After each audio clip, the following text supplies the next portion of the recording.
Hi, everybody. Welcome back to another edition of VCTV with your host, Kyle LeConte.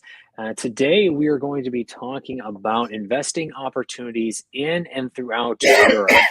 As we cover many different industries and technologies, we also like to look at things on a country or region level as well. Dive a little deeper with those that are on the ground and experts to investing in the area. And again, today we're joined by some outstanding friends and family of the VCTV family who are investors throughout Europe and based in Europe as well. Big thank you to the Token team and to Hasmic for making today's episode possible. I'm your host today, Kyle LeConte. Let's go ahead and kick it off with our first introduction. Gianpaolo, welcome to the show. A little intro, a little background for everybody. Yeah, thank you so much, Kyle. Thank you for having me here. This is Gianpaolo Parigi. I'm a venture capitalist and investor, partner in a couple of private equity groups, one in Europe, where I'm based at present, and one in California. And I'm also the chairman of our single family office in New York. Be delighted to discuss opportunities today here in the mainland. Wonderful. Gary Fowler, welcome back as well. Yeah, it's good to be here, Kyle. Good to see you, Gianpaolo. My name is Gary Fowler. I'm a serial entrepreneur and investor. Love artificial intelligence, quantum computing, deep tech. I've been involved in 2 unicorns. I was on the original management team of Click Software, which was sold to Salesforce for $1.35 billion, and also Eva.ai, an AI HR tech company. I am the president, co-founder, and CEO of GSD, Get Shit Done Venture Studios, a premier AI and quantum venture studio located in Palo Alto, California. We believe intellectual capacity is evenly spread, but opportunities aren't. We have 2 different parts of it are Hyper Accelerator, GSD Labs, and GSD Venture Studios, which curates companies to be able to breed unicorns. Absolutely wonderful. And last but not least, Jim, a little intro, a little background. Jim's joining us via audio today, a little telecast. Jim, a little intro and background for everybody. Yes, good morning, everybody. My name is Jim Nork. I'm the Chief Revenue Officer of Loop. We're an EV charging infrastructure company based out of El Segundo, California. We are a global company, and it's, as you know, the EV space right now is not only heating up here in California, but also kind of around the globe. So interesting here some of the different investment strategies that are probably going on in the different regions around Europe and around the globe. Different ways that we may be able to tie those into what we're doing from the EV sector. And obviously, my role as a chief revenue officer is anything that ties revenue back to the company and helps us grow the business and the brand. A little bit of my background: I've been in the energy business in one way, shape, or form for about a decade and a half. Starting off on more of the utilities procurement side, and we're working with large commercial, industrial, multi-location clients, not only just in North America but globally. And that kind of moved into a lot of different energy efficiency type projects and roles that kind of bring us forward to where we're at here now with the EV sector. And then I got to tell you, everything that's happening right now in this sector is just super exciting, and looking forward to hearing some of the cool stuff that you guys are doing from the finance side. Wonderful. Thank you very much, Jim. Looking forward to hearing your thoughts as well on the investment landscape around EVs, as we know that this is rapidly changing as well. Gianpaolo, why don't you kick us off? Tell us a little bit about what the landscape looks like when it comes to Europe right now. I mean, we just saw Q3 reports out of a few different companies, including CB Insights, that Q3 was one of the biggest quarters, as expected, but even bigger in some cases than most around venture. But what are you seeing on the ground in some of your efforts as well?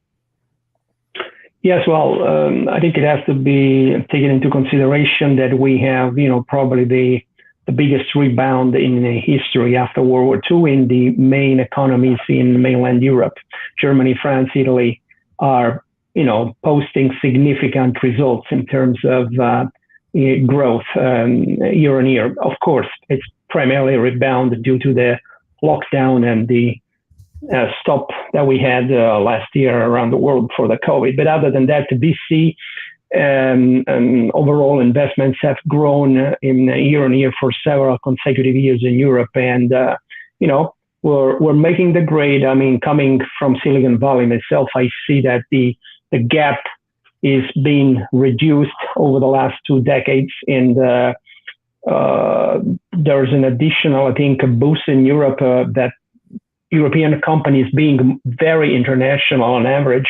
VC players in Europe, if they target and cherry pick the correct companies, investee companies from Europe, from their vehicles, they can,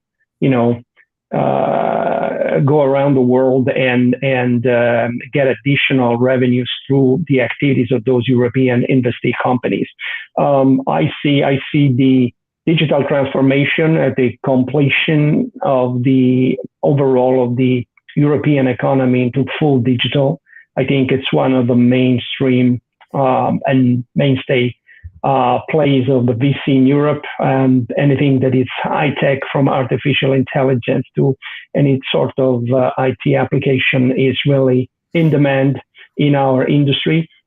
But also some of the old bricks and mortars that have been refined, re-engineered, redesigned. I mean, even in real estate, there's a number of subsectors that are quite interesting, with technology coming more and more into the game, even in a very traditional and conservative industry like the property business. I would say also the decentralization of healthcare is another driver of growth for the industry in Europe and for VCs. So very, very interesting, because of course after COVID, most of the largest economies in the world have finally realized that they need a better decentralized healthcare, and the servicing of the communities that are scattered across the continent has become paramount. So I think that's another, rodeo that VCs may enjoy, over the next few years, because there's going to be significant opportunities and growth. So I would say, those are some of the main sectors to target. Also, transportation and mobility, the redesigning, reengineering of very large urban areas, and I would say the streamlining of the transportation hurdles, issues, and obstacles that we have seen and all over the world in major metropolises, I think is something that is being addressed.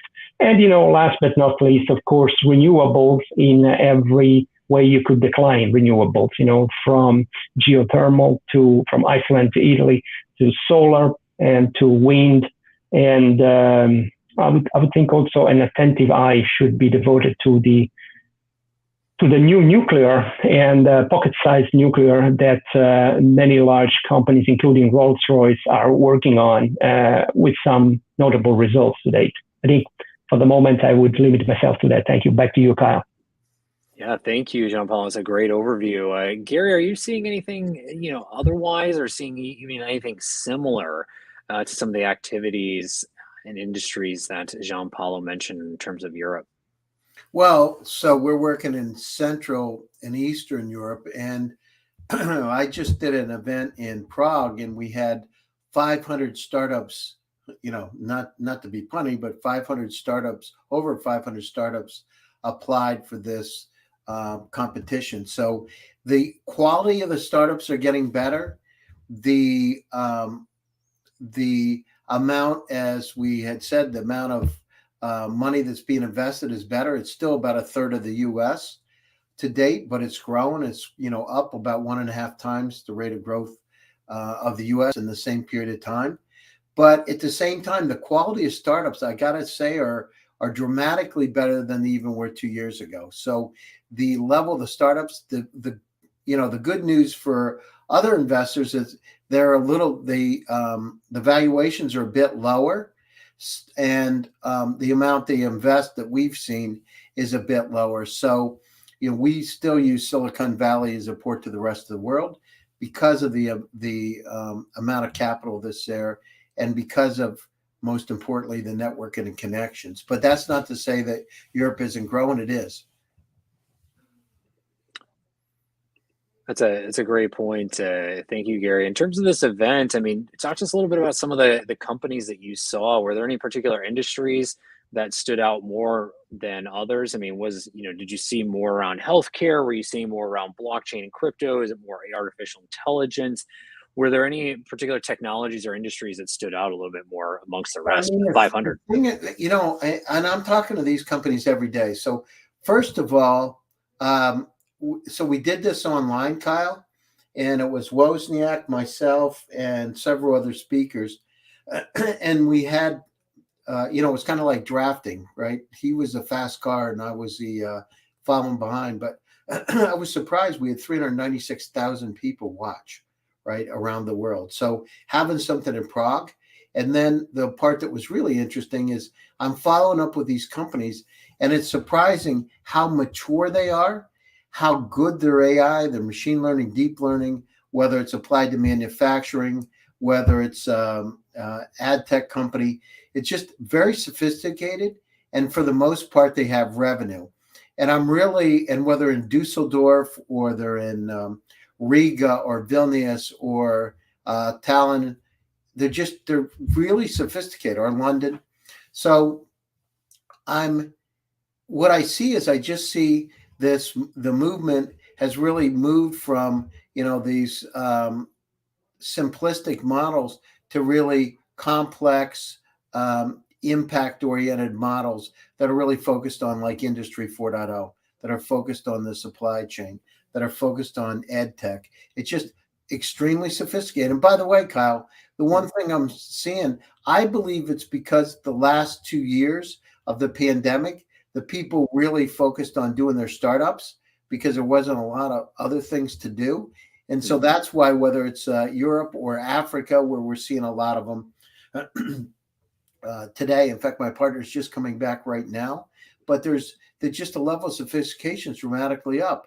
This opportunity is being democratized around the world. So money's being spread out, and we're going to start to see these areas start to rise up. We're going to start to see fewer people coming out to Silicon Valley, but still Silicon Valley being a hub to the rest of the world. That's an interesting point. Jim, I want to come to you for a moment, as we mentioned a little bit around mobility and just some of these technologies in general. I mean, Gianpaolo mentioned pretty notably the change and shift in energy and energy developments, along with just the change in transportation and mobility. How are you seeing things shift? Not necessarily here in the US, as we have a lot of activity around EVs, but what about in Europe and some of your history and career? What are you seeing happening in the European side of things right now? Yeah, those are great questions. And as everybody knows, California kind of set the stage and the pace for the EV industry. Not only just for people purchasing their EVs, but also for the deployment of the EV infrastructure to help keep their cars charged while people are driving.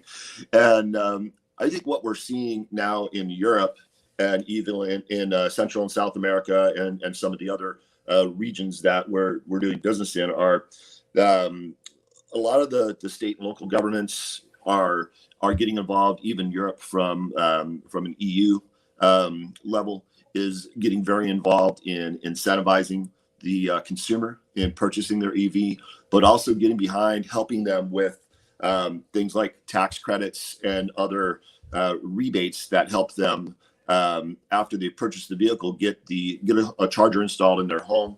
Obviously, there's a lot of barriers to that because the facility has to be able to handle the additional electrical load in the facility, whatever type of house they live in. I think from just a deployment standpoint, what we're seeing is in a lot of these larger metropolitan areas that have an older built environment, a lot of the people in their multifamily houses,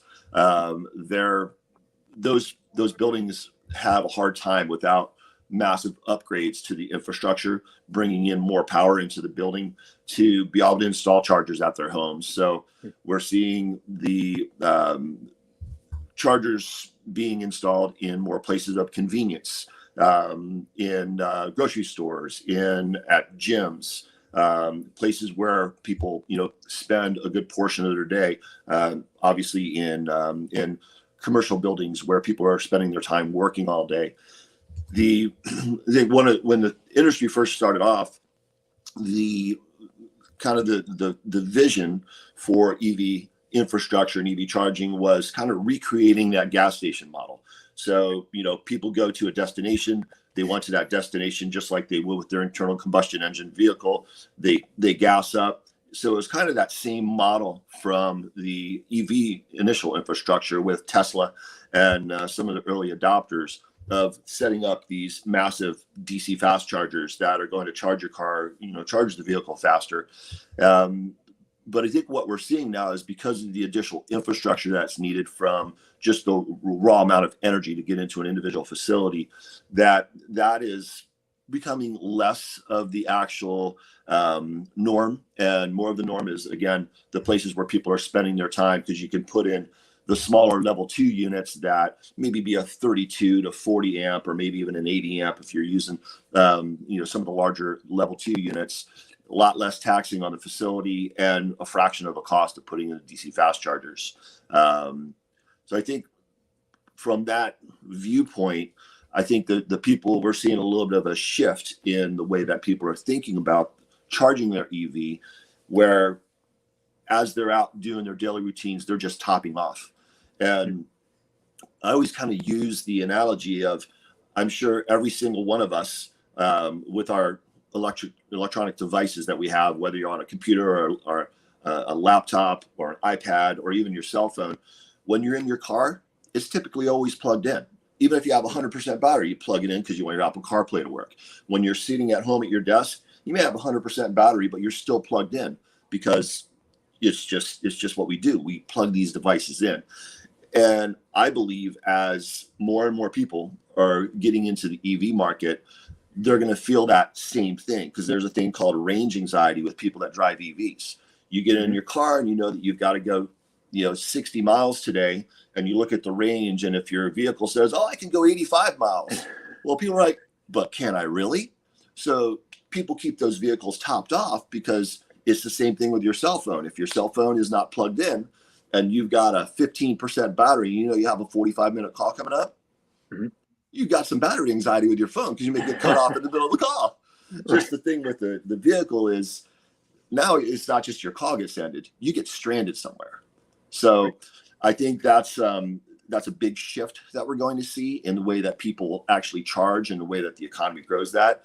And we're also seeing that from, again, like with the EU, with different incentives that they've got coming out to help the consumer and to help the small bodega or the gym owner or the grocery store install these chargers to help people actually realize that. Yeah, it sounds like quite an infrastructure upgrade as well. And Giampaolo, you mentioned a little bit on this. Are you seeing some of these efforts being put into work on the ground? And how does this impact some of the climate or energy companies and technologies you mentioned in terms of like pocket-sized nuclear? Is this something we could see, a full infrastructure upgrade to everything, or is this bits and pieces? Well, definitely for the EV, the infrastructure is being developed and is getting deployed all over, at least Western Europe. There is a directive of the European Union dating a few years ago that would call for every building, every condo building, to have at least one recharging point.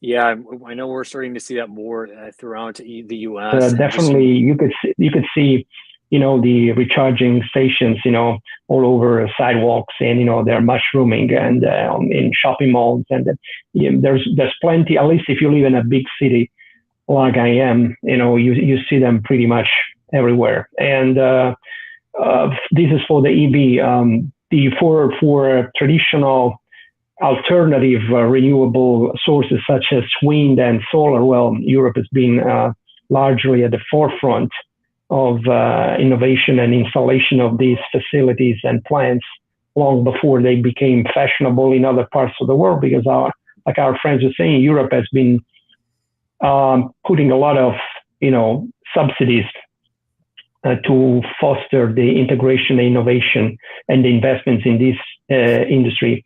I've been investing with others in the solar business as ago, and I've been investing in the biomass business as early as over 20 years ago.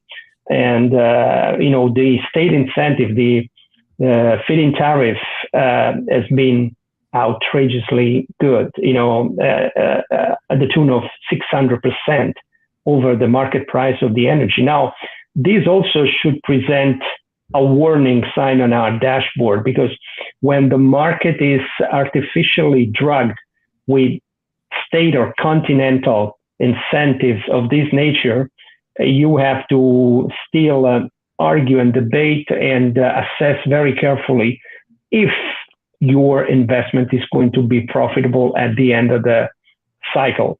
600% was a huge incentive to investment.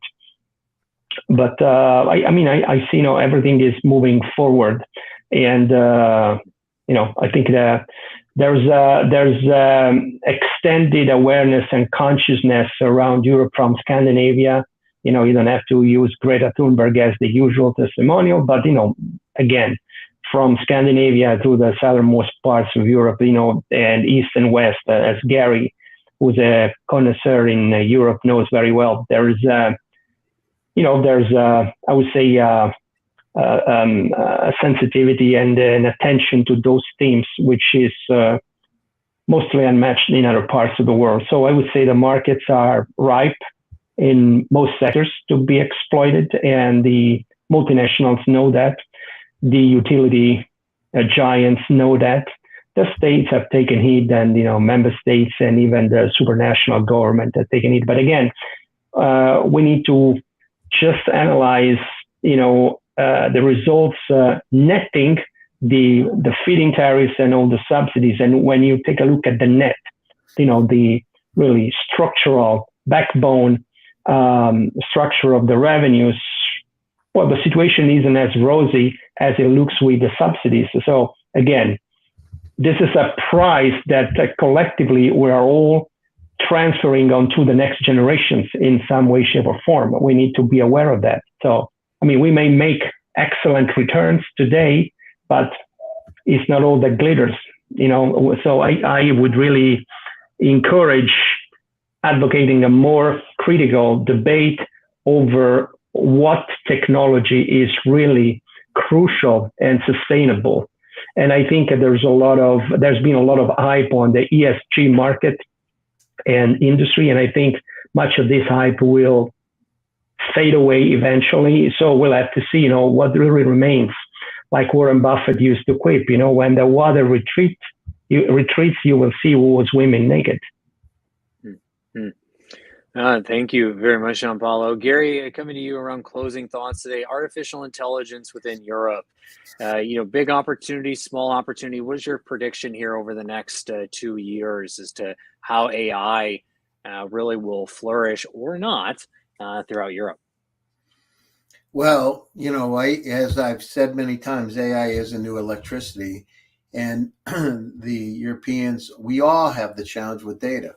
We're in this state of infobesity. So in order for us to remain competitive, we need to be able to not only collect the data, but to be able to not understand the data, and in an unsupervised way, use intelligent assistance to help us make the right types of decisions and or make decisions for us. So, it's just hot. Quantum computers, artificial intelligence, look at drug discovery. At the beginning of COVID, I was on one of the panels by PharmaVision. We talked about AI as a tool for drug modeling right at the beginning, where people were trying to figure out what to do with COVID. And, now look at it with AI and quantum computers helping us to be able to understand what kind of drugs will be able to work with us without having to do these human trials. If we wouldn't have used artificial intelligence and modeling, it would have taken 12 years to potentially develop the drug, and we did it in a matter of months. So the beauty is we're in an entirely new world. The Europeans are on board. It's coming up. The amount of venture, they're not as conservative as they used to be. In Germany, Austria, places that have typically been conservative, they're thinking more out of the box, but we all have to think out of the box in order for us to solve the complex problems that we have around the planet, whether it's global climate change, population increase from 8.1 billion to 13 billion, and a whole raft of other issues that we can solve, but we need to use the tools in front of us to be able to solve them and to be able to help us work together better and to collaborate. You can reach me, Gary Fowler, on LinkedIn or Twitter, and I'd love to hear from you. And keep smiling, stay happy, and stay safe. Thank you very much, Gary. Absolutely. And Jim, any closing thoughts on the EV market as we come to wrap here? And where can everyone find you and Loop as well online? And then John Paulo, I'll come to you just after. Yeah, thank you very much. And very interesting information and conversation today. There's obviously there's a lot of talent on this call right now, and a lot of knowledge in the industry across the board. It seems like on just the finance side of things, which is always interesting to be a part of. As far as the EV market goes, and how the growth and how I see the market going is, we're really at the beginning, especially in a lot of parts of Europe. Outside of the northwestern portion of Europe, there's very little adoption of EV and the EV infrastructure.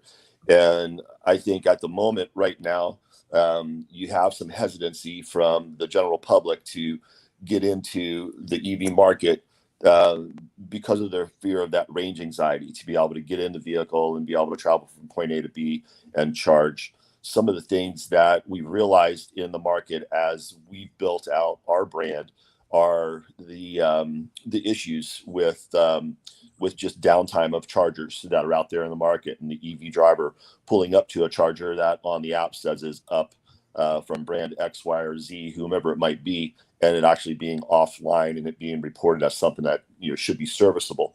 So some of the things that we're seeing, and you'll even see this in the infrastructure bill that just came out, where they're from the government side now here in the United States. I'm sure this will translate again, because we seem to be the leader in the world. After you get out of the northwestern part of Europe, we seem to be the leader in the world here with what we're doing in California with how the EV infrastructure can scale across a larger country like the United States, where we have a lot of wide open areas, and there's things that are pertaining to the just the serviceability of the units and the uptime of the platform to make sure that when that EV driver gets there, they don't get stranded in the middle of Utah when there's one unit that shows that it's working in St. George, Utah, and they get there and it's not up.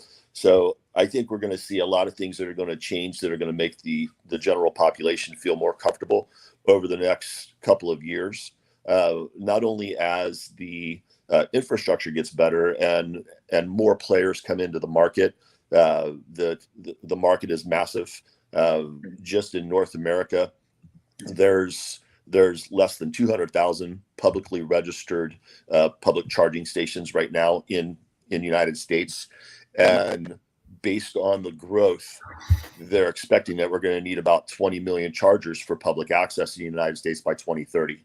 So when you look at the scale of the opportunity and the supply chain right now, the opportunity is massive. So you'll see more players that will come into the market. You're going to see different approaches. There'll be certain models that are probably in play now that'll go away, and new models will come into play that will be more user friendly, maybe better as far as from the maintenance and reliability side goes. And these are a lot of things that we're focusing on at Loop, is our ability to make sure that we put a product out there that the user experience is what they're expecting. Things like over the airwave information on the health of the unit, so that way we know right away what's going on with our units in our system, on our platform. Having a platform that is well over 99% uptime from a reliability standpoint. These are things that people are going to start asking of their EV infrastructure supplier. What is your uptime of your platform? Do you even measure it? Which a lot of our competitors, I don't even think they're measured on that right now, because it hasn't been something that was a question in the past. And Right. Also, as we go into the development of revenue models for public access, where building owners, as the charge point operators, are able to now start monetizing their parking spaces and creating revenue for their buildings, there's going to be a lot of regulation that'll follow that as well. Just like when you saw the deregulation of the utility industry, same type of stuff will follow, I believe. And because in the end, if people are plugging in and they're taking energy out of a charger, it's basically got to be metered and maintained the same as a gas station pump would, because you're actually delivering energy to a consumer, and they got to make sure that they're getting what they say they're getting.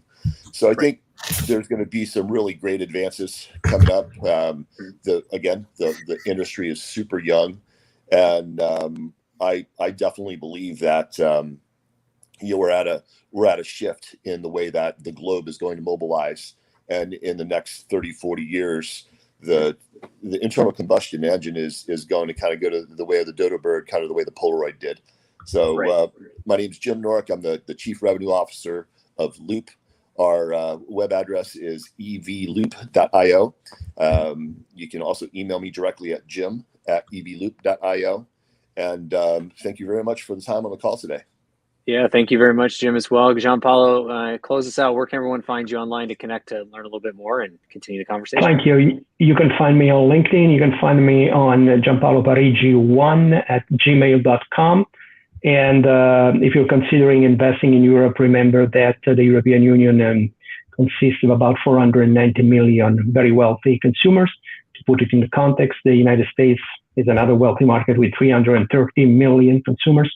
But if you include the greater Europe, as we call it, including Eastern Europe and Russia, you reach 700 million affluent and middle-income consumers as well. So, it's a huge, wealthy, well-connected, easy to grasp and to control from a monitoring perspective market, because, distances are not as humongous as in other markets. Although, if you fly from Portugal to Russia, you would still fly well over 5 hours. So, but still, it's a very good market.